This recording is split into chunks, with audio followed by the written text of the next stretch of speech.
And then lastly is the trackball, the rotation trackball, which allows us to rotate around the figure interactively.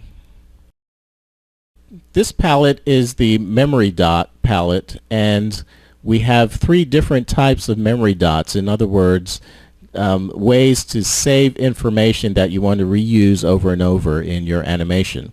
We have pose dots, which allow us to save different poses, camera dots, which allow us to save different camera positions, and interface dots, which allow us to change the interface and remember the interface from use to use.